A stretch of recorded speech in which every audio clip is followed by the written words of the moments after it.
the milkmaid. My neighbors are target practicing.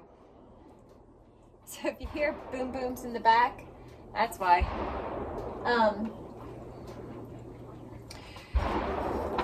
So I've tried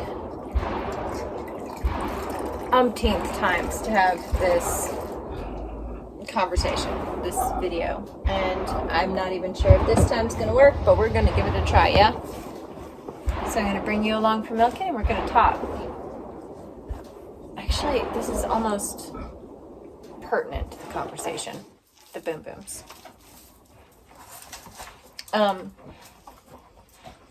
So something's been heavy on my mind recently, and I see that a lot of people are kind of feeling the same thing that I am. And that feeling is a moment of waking up. Now, I've kind of been in a process of waking up for quite some time now. But recently I've experienced this feeling of we're almost at a tipping point. Wow, they're really blowing through some ammo. Jeez. I mean, good on them. Gonna have to shift y'all, I think. Yeah, pretty much, because I can't crane my neck like that, and you can't hear me. Oh, I should probably adjust the volume. Give me 1 second. Blech. So apparently my volume control is also start and stop on my phone. Learn something new. Ooh, shoot. The dogs ate all of my oil that I use for, lubricating. So this topic has been on my mind a lot recently, and it really came to kind of like this head right before Independence Day. And then it was a little exacerbated by Native and Devout and Hutch, their videos not too long ago. And the problem is that honestly, I struggle with putting things into words at times in the spoken word, especially on video. I mean, I can write some stuff, but what's great about writing is that you can edit it, you can go back, you can change it, you can make it make sense. Anyways, I've been thinking about the phrase, give me liberty or give me death. And, there we go again. I'm fine with it. Like, honestly, I am. But it is a little annoying when I'm trying to do a video. Although, it's better than the dogs barking, I'm not gonna lie. So, I was trying to think of how to verbalize what was inside, and I couldn't find a way. Because I believe that words are easily spoken, actions are harder, and emotions are easy, but resolve is harder. They kind of go along the same stream, so to speak. And then when you reach difficulty, when you reach tragedy, that measure that you felt that you had sometimes isn't always there. I hope that makes sense. So, anyhow, I was thinking about all of this, and I was thinking about what can I do? Like, what can you do? We see our freedoms being eroded, and if anybody's been away for any period of time, they know it's not just recently. It's been going on for decades, y'all. To think that it was just a recent thing, no, this is just, at that tipping point where they really start to show their hand. You can't do this while I'm milking, please. All right, hold on, I'm gonna move you again. Y'all, she has been scooching right across the stall, and you're catty corner, and you're just gonna have to deal. Look, she's like, do you really have to milk me? Yes, I really have to milk you.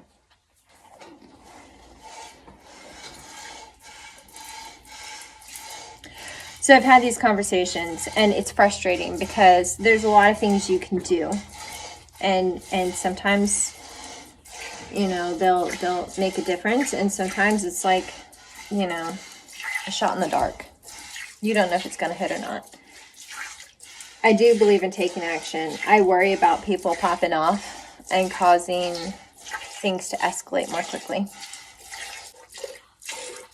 So I settled on a subject that I could perhaps talk about, that I was comfortable with.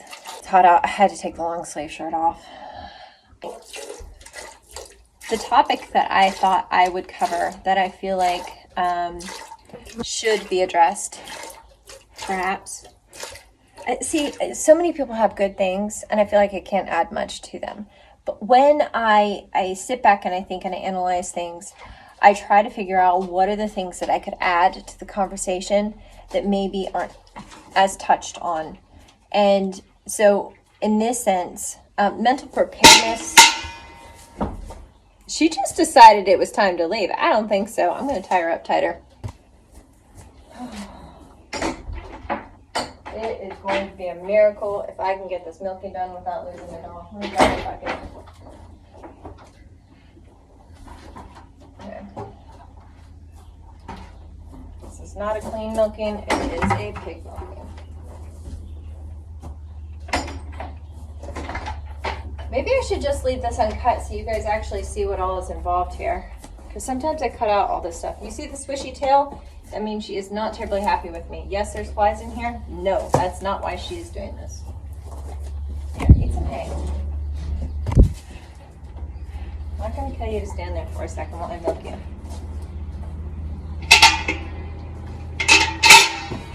I'm going to scoot you. Please don't fall.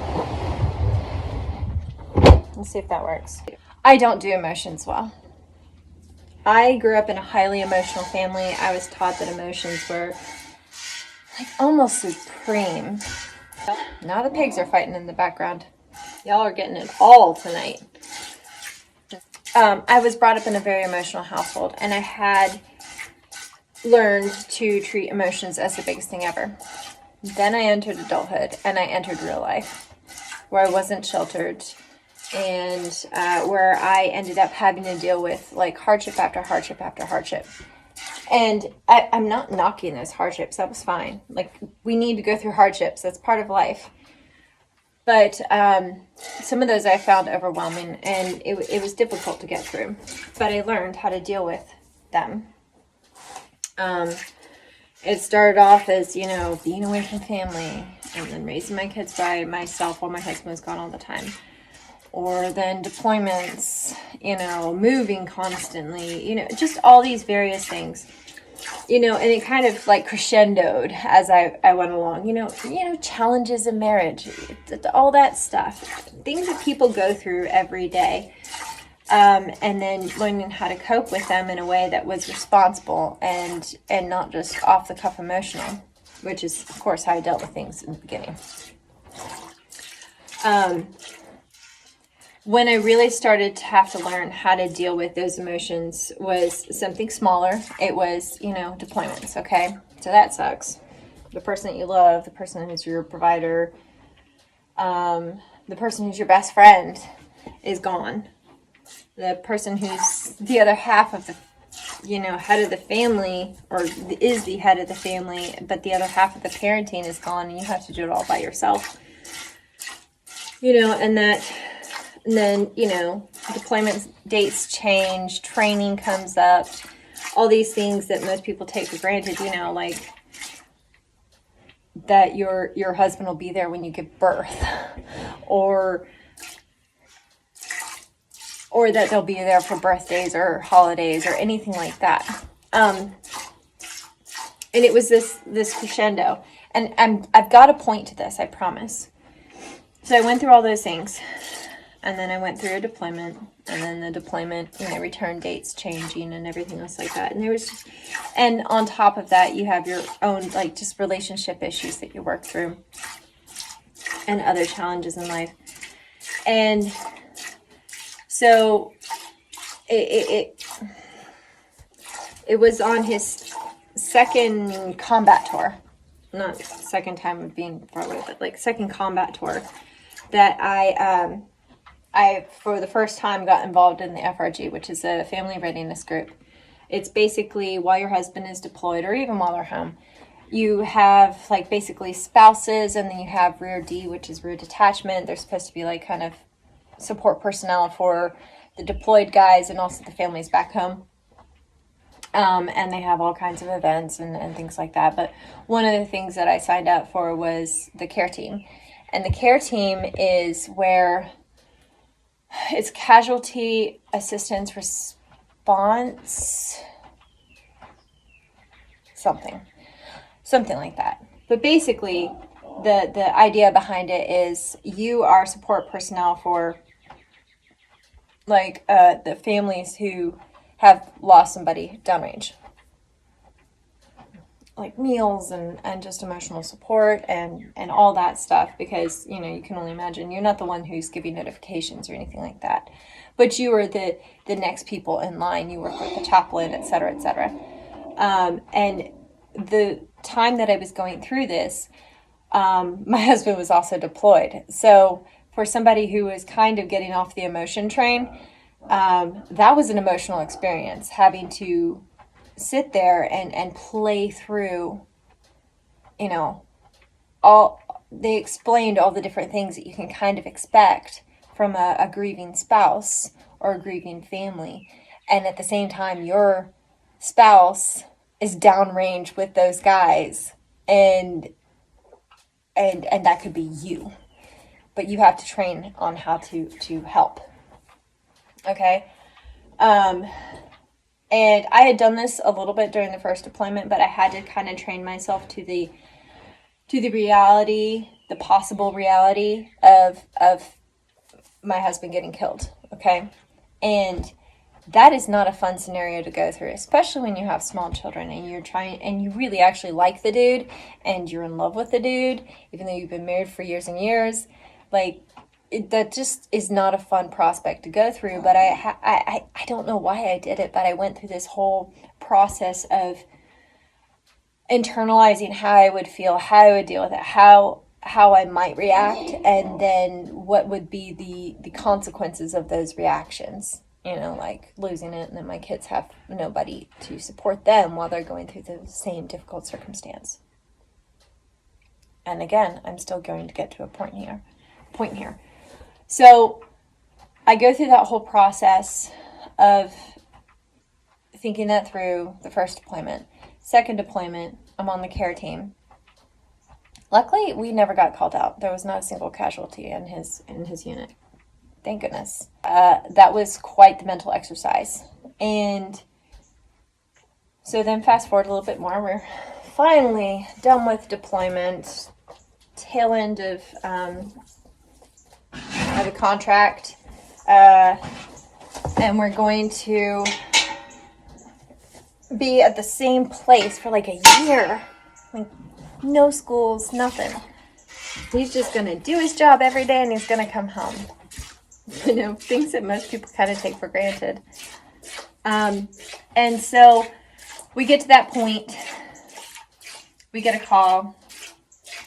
And, okay, so I could draw this out, but long story short, I lost my dad. And it was self-inflicted. Okay? And there are so many things you go through when you hear that. Whether it is, it doesn't matter who it is. If the person is close to you and it's sudden, there's this thing when you go back and forth between disbelief and belief. But because I had kind of gone through some of these training exercises in my mind, even though I still felt that strange back and forth emotion of dealing with death suddenly, I was able to cope a little bit better. So I have to leave my home and my husband, take my kids because he couldn't keep them, and go back and take care of my mother, who was absolutely hysterical. Now remember, I grew up in an emotional household where emotions were, kind of top dog. So I go back, and the whole drive back, I'm trying to process this while also thinking logistically, because that is kind of what I had started training myself to do. So I'm contacting people to get in touch for meals all of this stuff before I get there, because I know when I get there, I'm going to be completely surrounded by this emotional storm that is brewing there. And so I get back and, I'm dealing with all of that. And whew, that was an entire year of doing that. That was quite the ordeal. And then I get back and, my mom's super emotional. And sorry, I'm tripping over my words, but it's hard to find them. So I get back, and there's these effects that were with my dad when he died that were recovered, and my mom wanted them. And prior to that, I had never butchered any animal except for deer. And I had helped with deer the prior hunting season with butchering and all that stuff, learning. And there's a certain smell that comes with fresh death that lingers. I don't know how to explain it. It's not like rotting flesh. It's this otherly smell. And once you've smelled it, you can't unsmell it. Like, I could smell it right now. It's that vivid. And I remembered that smell, and so these effects are there, and she wants them, but they are covered in my dad. And I knew that if she smelled that smell while getting those things, that it would just tear her apart, because she just wasn't prepared at all. Like, she wanted a notebook ending. Okay, she wouldn't entertain the thought of losing him because it was too painful while he was alive, which I think it sets you up for failure if that ever arises and you become catatonic or psychotic or so emotional that, like, if you have anybody that depends on you, it's done, it's over with. So I got these effects and I cleaned them. And that was a very difficult thing to do. So that was the hardest thing I'd had to do at that point, right? I'd done a lot of hard things, but that was the hardest. So I'm cleaning these effects and smelling that smell. And it got to a point where I had to compartmentalize. Now, I had kind of sort of practiced this a little bit before. Compartmentalization is a real thing. And it is, and again, I'm getting to a point here.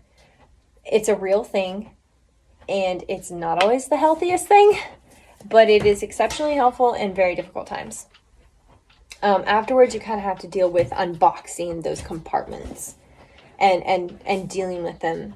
But sometimes it's a little bit easier to do that later on than right in the middle of the moment, especially if people are depending on you, which is getting to my point.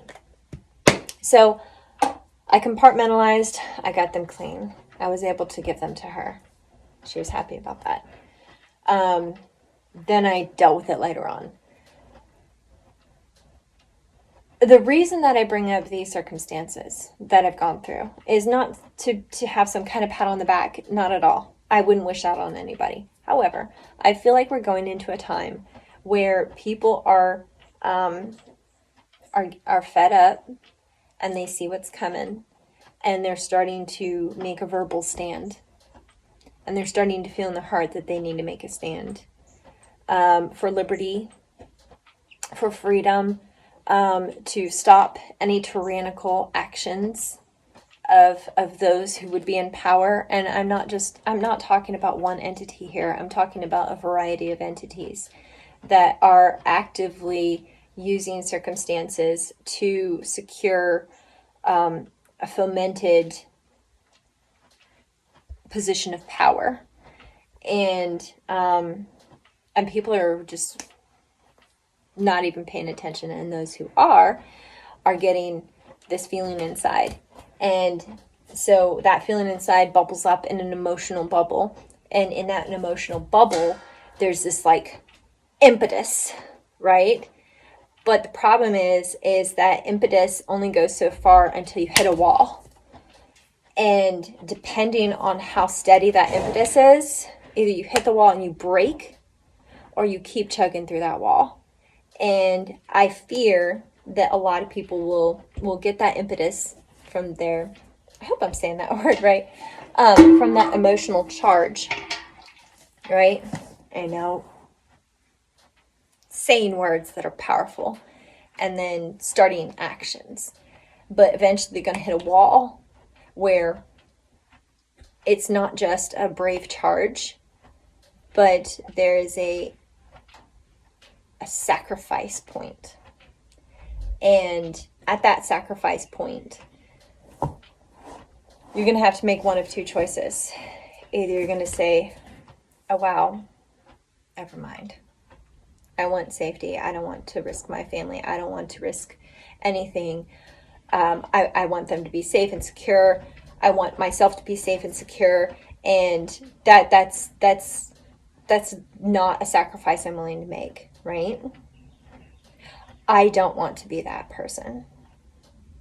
I will never act violently unless it's in self-defense. I never have. I've never been that girl that got into fights. I think I got into fights with my siblings, but that was generally after they had started it. I just finished it. I was the oldest, so, I always got in trouble if I wanted to get into a fight. So when you hit that wall, that sacrifice wall, if you have not mentally prepared for that, there's no way you're going to get past it. In old times, people lost children regularly. Women sent their husbands off to war for years at a time, not knowing if they would come back. And I'm bringing up the woman point because I think that women also need to really, not just men, but women need to really internalize this and take this into account. And that's why I'm saying this, because I don't see many women saying this. Maybe they're out there and I don't know them. But if you really truly believe in and give me liberty or give me death, then there's going to be sacrifices before death. Okay? There's going to be sacrifices of comfort. There's going to be sacrifices of income. There's going to be sacrifices of security and safety. It's not just you march up and then there's a blaze of glory, and people who want that, I understand that feeling, but I also think that is pretty much not how it ever happens.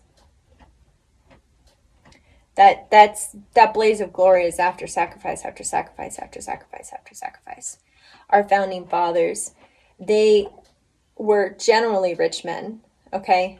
Usually that's what happens. The rich men have the big voices and they do stuff.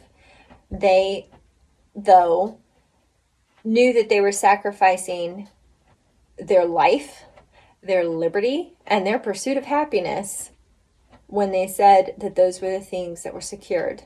Because if they failed, if the revolution had failed, they would have lost all of them. Their family would have been destitute. They would have lost their lives. They would have been hung as traitors to the crown. And there's no building well top of that. Okay, the small people that you never hear about, the people like us, they sacrifice so much. The mothers sent their sons and their husbands to war. There were so many behind the scenes that showed incredible bravery and who suffered for it, who weren't written in the history books. Okay, and my whole point to all of this is words can be cheap. And I'm not saying that to discourage people from saying those words. Not at all. I believe it needs to be sung loud and clear. But in all that emotional impetus, we need to make sure that we are securing a strength on the inside, mentally, physically, emotionally, in our souls, that we are strong enough to face what's coming. We're strong enough to face the persecution that is coming, and it is coming, my friends. You know, we see it right now anyhow. It will get worse. If anybody thinks that for some reason we can turn this around, like that, is lying to themselves, because the momentum is too great for it not to affect us before anything changes, if we can change anything. And I hope that we can. I really do. Wow, that was right in my eye. But we need to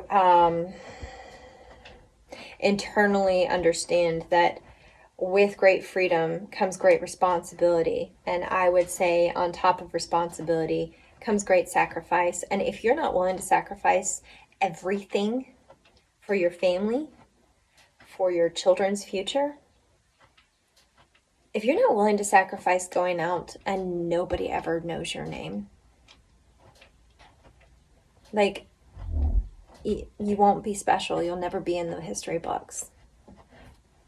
But you knew you did the right thing. And you were a part of that machine to secure the liberty for your future generations, those that came after you and they don't remember your name. That's okay. If you're not willing to sacrifice that notoriety, if you're not willing to sacrifice looking brave, if you're not willing to sacrifice on a daily basis, like with what I do here,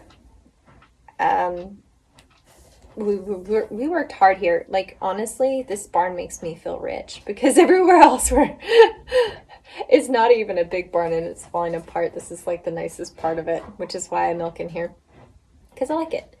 But I can't remember the last time I bought new clothes. If you're not willing to sacrifice on a daily basis, and if you're not willing to go to those hard places mentally, when you hit those walls, like in a shift situation, and I am rambling on, I know, but I feel like I've got to get it all out there, and I've tried this so freaking many times. If you're not willing to sacrifice your comfort right now to go through those mental situations, that when you encounter them, that you can't cope, because you can plan and you can prep and you can get all the little goodies and things and you can practice the skills, but if you haven't actually mentally gone through those processes yourself, and I agree, people should go out and practice those skills, etc. But more than anything, like, it doesn't matter what skills you have, if you can't mentally cope with the situation, then you're going to be having problems. And, you know, a lot of people deal with anxiety, depression, all of that stuff. And I totally understand, because I've been there myself. But sometimes things get put into perspective when things get really, really serious. Things that seemed, you know, such a big deal before, when something really big happens, you're like, that was laughable. Why did I even get upset? Why did I hate my job when now I'm struggling to feed my family? You know, like, it just puts it into perspective. And to learn how to mentally work through those things, I think is something that every person who believes that they are willing to sacrifice their life for freedom for the future generations needs to go through. And I still don't know if I'm going to post this because it sounds preachy, but I've just felt it so strong in my gut. And, you know, if real life doesn't take me out, I'm fairly certain, daddy long leg, I'm fairly certain that I'm going to be made an example of. But I don't care. Life is good, but I don't want to live it on my knees. And I really actually believe that. I'd rather die. And I love life. And I'd rather die than to see my kids live on their knees. And so I will do everything I can to prevent that from happening. And when I say give me liberty or give me death, I freaking mean it. So take that for what it's worth. I hope that wasn't too rambly. It's just, we're a pampered society and we need to toughen up. Like really toughen up. We need to pull ourselves up by our bootstraps. We need to decide that we're not going to let something bother us, or we're going to box it up for a time being, and then we're going to deal with it later. Because, and you do have to deal with it. I'm not saying box it up and throw it away forever. That creates like psychotic cases, so don't do that. You do actually have to work through things. But in difficult times, that training is helpful. Great topic, yeah. I'll talk to you later. I need to go take a shower. Hopefully it's so hot. I'll talk to you later. God bless.